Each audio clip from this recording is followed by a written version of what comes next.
Hey cultists, it's your favorite robot here. Today we're going to be talking about the mutant in the modern day era of monolith defense and how it's generally too weak or weaker than its other starter tower counterparts. And I'd first like to state I am a mutant enjoyer. I really do like the mutant tower, and this video is more of a asking the devs to buff it than on dunking on the tower. Here's how this video is going to go. I'm going to go through what I generally think the mutant is weak at, like what its weaknesses. And then I'm going to go through what it's good at. And then I'm going to go through some rebalance ideas that I have for it. That's generally how it's going to go. For the weaknesses, I'm going to mostly talk about its low range, stun vulnerability, low DPS, high cost, limited use, and weak tech tree. And for what it's good at, I'm going to talk about how it's good on free play and how it's good for newbies.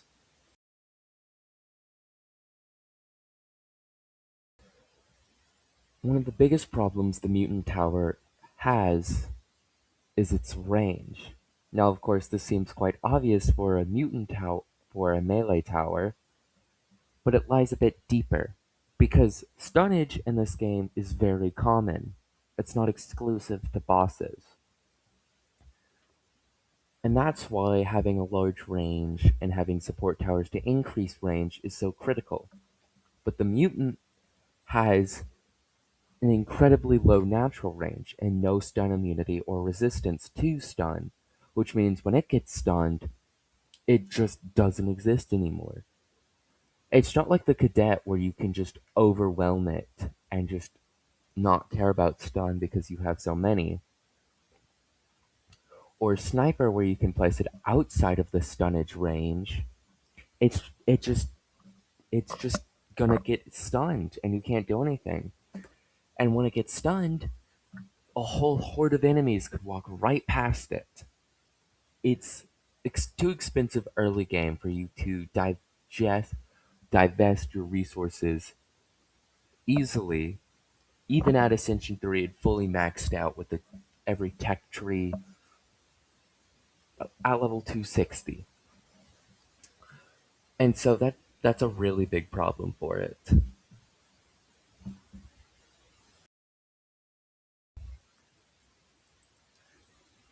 Another point towards the mutant being too weak is its low DPS.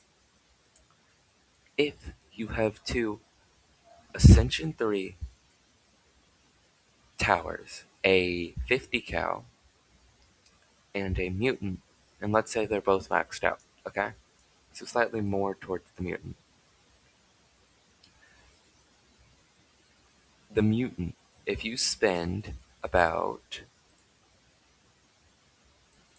20, 36, 3700, you get a DPS lower than a singular 50 cal. I'd like to mention that the mutant also has less range than the 50 cal and is more vulnerable to stuns despite costing $1,200 more. If you max out a mutant and get a rad emitter tower up so it's always dealing its full 182.2 DPS at max, it'll be weaker than a single level 150 cal,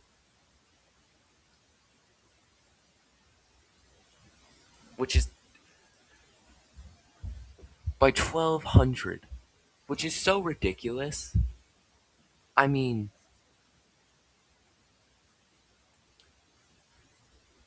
it gets slightly more efficient as you place more mutant towers down, so it can split the cost, so you eventually won't need a rad emitter. But even then, You could just get more 50 cals, which has a far larger range. It's just, its DPS is not good enough to keep up with the big leagues. And this is also my cost point. It's just too expensive for real application. It's effective, not great on free play, but that's all it is. Effective.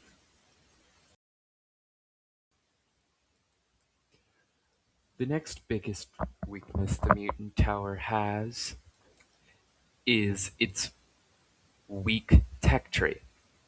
The first two upgrades the mutant unlocks is plus 0.2 fire rate and plus 10% damage, which is perfectly fine. I think I wouldn't change that.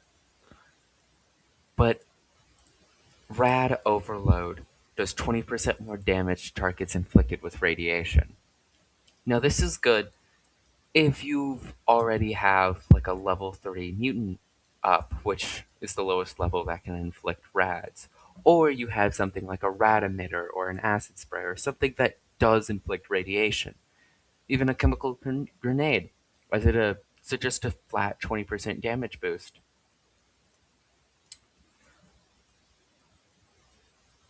But there's a problem.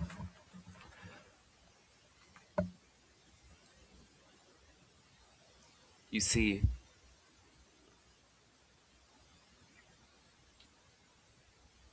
the mutant 20% really isn't that good when you compare it to other towers. For example, the glacial artillery, which its secondary explosion does about 50% of its damage according to the wiki. And Snowblower takes great advantage of its increased fire rate from overdrive to apply more frost stacks to take advantage of its low range, or get the most use out of its low range. Ice Harvester insta-freeze on first attack is a great thing, and there's and the mech armory's 15% more damage against enemies hit by rocket barrage, or 50 cal gaining a 35% attack speed damage increase in attack speed. Almost all of these towers get a better boost. Every third reload, Bullet Fever from the Marine, every third reload gives plus 30% damage, full auto, and 25% more bullets. All of these, and the Demolitionists, Shrapnel, slow enemies hit, um, mines slow enemies hit by 60% for 6 seconds. 60%! That's amazing! All of these large tech fragments are just great upgrades. But this one, just 20% is not enough. Or the fact that Big Squeeze, Pufferfish, 30% more damage for the boss. And poison lasts a superhuman long as you have at least one per pufferfish keeping up the time. I mean, it does like 3,000 damage, or I know more than 3,000 damage. All of these have great and amazing large tech fragments. Almost every single tower the game does, including Sniper, which does 40% more damage to a target it's already hit. So, why is the mutant so weak in comparison? Because it was added a long time ago? Because it wasn't updated? Power creep hasn't really set in that much yet for that to be true. It's just too weak, even from the beginning. finally time for my favorite section of the video, in defense of the mutant. The mutant, as I've stated previously, is one of my favorite towers.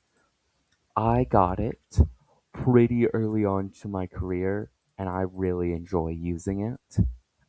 I mean, it's funny to make enemies go boop and just erase them on free play. And so that's going to be the background for my main defense is when it's not getting stunned constantly out of its mind. It's actually good. So that'll be what I'll be showing clips of. It cooking on amalgam mode.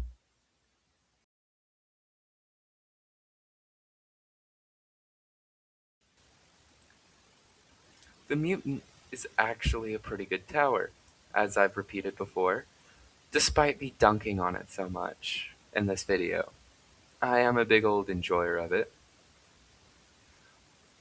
When it's not getting stunned all the time, it's pretty good. And most stuns don't appear until the later stages, where it's not as relevant anymore. But stuff like chill shrooms makes it very unreliable, as there are other towers that stun it, that will stun and just make it non-viable because of its low range. I'm just being so negative, sorry. Right, but it's pretty good. It has a high damage payload, so it's good for one-shotting, and if its attack speed matches the spawn rate, which it normally does, it can instantly finish a wave as long as it can finish a wave as fast as possible. Like on noob mode, where it one taps almost every enemy until the noob ball. So it's pretty good for like getting through the waves early, quickly. I wouldn't say it's the most cost effective, but it still does have some good cost to DPS ratio in there, despite its um anyways, as I was saying, it its 20% damage isn't nothing to scoff at. I'm not entirely sure if it's 20% after armor or before. If it's before, then it has pretty good armor piercing properties for like high armor enemies that have like 10, 20 armor. Because you can mostly ignore that at the higher levels. Um, in comparison to most other towers who have like high damage, it's definitely pretty up there pretty early on. Because it gets like almost 50 at just level 2.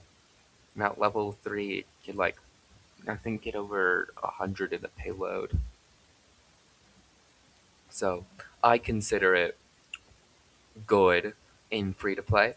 And also, it's good for newbies. It's a common tower, so it's easy to ascension. Um, there's no special tech trees for it, and most of the upgrades that it really relies on, um, the extra uranium and radioactive trailing, can be easily accessed, and you can even get a just level 25 plutonium powered, and it doesn't need any of the radiation stuff, which is really nice. And you can even get all sorts of good stuff for it. And the general faction, obviously, as long once you get the veterancy upgrade with the resource surplus and extra supplies, you can get it down instantly and almost get it to level 2 instantly too. But because by the time you can get it to level 2 instantly, you'll never use it because of how because there's so many better options most of the time. As it's truly only effective on free to play, where there's a lot of money, a lot of waves for it to really save you time, and the HP pool isn't as high because it's too expensive to be used on like dual maps if you're trying to go solo, and it's just and if like a sudden enemy that has too much HP comes along, sorry, I'm just being negative. I really didn't want to be negative in this part. It's pretty good. It doesn't have too many weaknesses other than being stunned because its attack speed tends to be higher.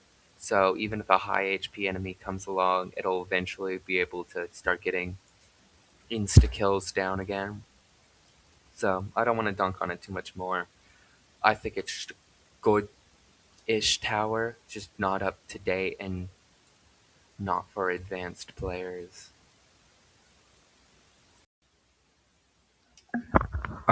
I think that's all for today's video. I decided to skip my rebalance ideas. Because I think it's best to let the devs decide on how to buff it.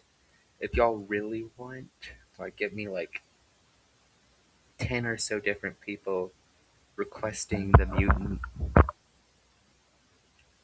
rebalance, or like 100 like, or like 20, 50, let's just say